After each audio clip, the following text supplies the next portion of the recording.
Depuis le 15 octobre dernier, les téléspectateurs peuvent suivre les aventures des nouveaux élèves de la Star Academy.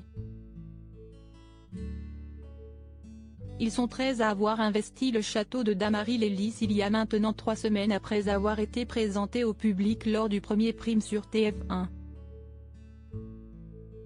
Mais pour la professeure de chant Adeline Tounayouti, ils n'étaient pas tous des étrangers. En effet, la belle rousse connaissait déjà bien 2 candidates, lesquelles ont participé à ses cours de chant avant l'émission.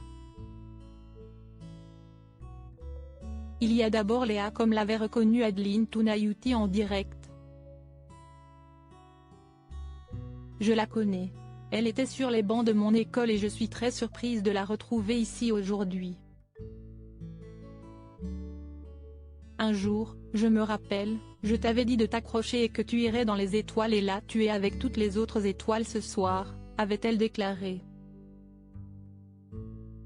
En revanche, elle n'avait pas fait de commentaires concernant Anisha qu'elle a déjà également côtoyée à l'occasion d'une masterclass.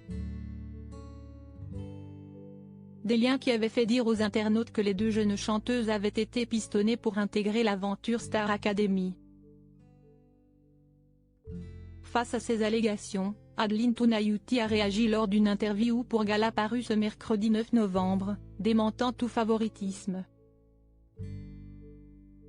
Léa était l'une de mes élèves à Calip, Centre d'art lyrique de Paris, note de la rédaction.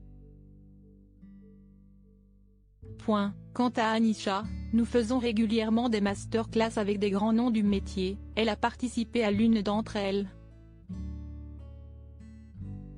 Avec mon staff, on a repéré son talent et on l'a fait venir à la masterclass. Si est-il là que je l'ai connue. Quant au casting de Star Academy, Léa a reçu la vis de casting chez nous, puisqu'elle était étudiante à Calip, mais elle a passé 6 mois de casting. Il n'y a pas de piston possible. Même si j'avais envie de pistonner je n'aurais pas pu, il y a trop de monde qui décide, a-t-elle assuré. Cette idée d'avantager une personne enrage même la professeure à l'histoire personnelle dramatique.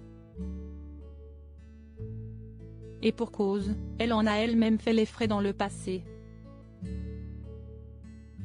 Je me permettrai aucun favoritisme parce que j'ai trop souffert de personnes qui étaient pistonnées dans le métier quand je faisais de l'opéra, parce que je trouvais que certaines personnes n'avaient pas le niveau et atterrissaient là.